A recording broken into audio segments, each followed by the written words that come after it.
জীবনে তো অনেক কিছুই করা হলো, কিন্তু সাইকেল চালানো শেখাটাই হলো না। উঠোনে ভাগ্নের সাইকেলটা পড়ে থাকতে দেখেই মনে জাগলো আজকে সাইকেল চালানো শিখেই ছাড়বো। যেই ভাবা সেই কাজ। সাইকেলের কাছে গিয়ে সাইকেলের উপর তো চড়ে বসলাম, কিন্তু এক পা চালানোর ক্ষমতা আর হলো না। তবুও তো হাল ছাড়ার পাত্রী আমি না, আমাকে চালাতেই হবে। এই তো একটু পারছিলাম, আর একটুর জন্যই পড়ে গেলাম। যাই হোক, চেষ্টা করলে তো সবই পারা যায়, তাই না? ধাক্কেই চালিয়েই ছাড়বো আজকে। সাইকেল চালানোর মনের জোর ছিল শতভাগ, কিন্তু আমি কোনোভাবেই পেরে উঠছিলাম না। বারবার দু পা উঁচা করেও ব্যালেন্স ঠিক রাখতে পারছিলাম না। সামান্য 2 চাকার সাইকেলের কাছে আমি নাজেহাল হয়ে পড়ছি। না, আমাকে জিততেই হবে, চালাতেই হবে, সেই চেষ্টাই আজকে আমি রয়েছি। আচ্ছা, আপনাদের ছোটবেলার কথা বলেন তো, আপনারা কিভাবে সাইকেল চালানো শিখেছেন, কিভাবে কার কাছ থেকে শিখেছেন, সেই গল্পটা আমাকে বলেন। কতবার হোঁচট খেয়েছেন, ব্যথা পেয়েছেন, তারপরে মনের জোর এনে দেখি সাইকেল চালানো পারি কি না।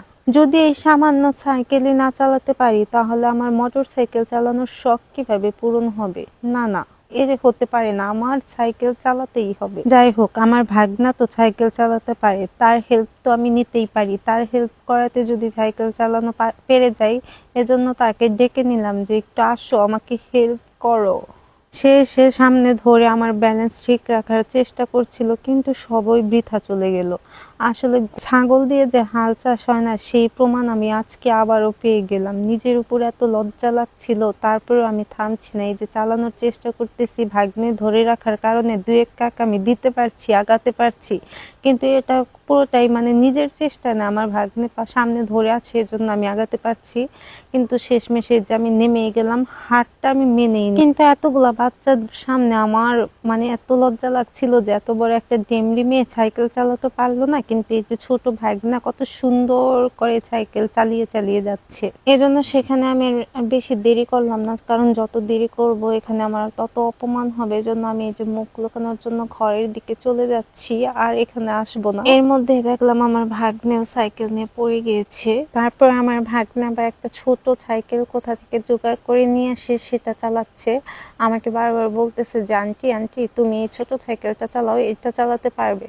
কিন্তু আমি আর কোনো রিস্ক নিতে চাইলাম না, যে এটাও যদি ছোটটাও যদি চালাতে না পারে, তাহলে তো মান সম্মান রাখার আর কোথাও জায়গা পাবো না, সব ছিন্ন ভিন্ন হয়ে যাবে। এই জন্য যেটুকু সম্মান আছে সেটুকু নিয়ে আমাকে পালাতে হবে। এই জন্য এই যে গুটি গুটি পায়ে আমি ঘরের দিকে চলে যাচ্ছি, যেন বাচ্চারা আমাকে আর অপমান করতে না পারে। এই যে মুখ থেকে আমি লুকাচ্ছি, লুকিয়ে চলে যাচ্ছি, কিন্তু ওরা ক্যামেরা নিয়ে আমার পেছন পেছনে চলে আসছে।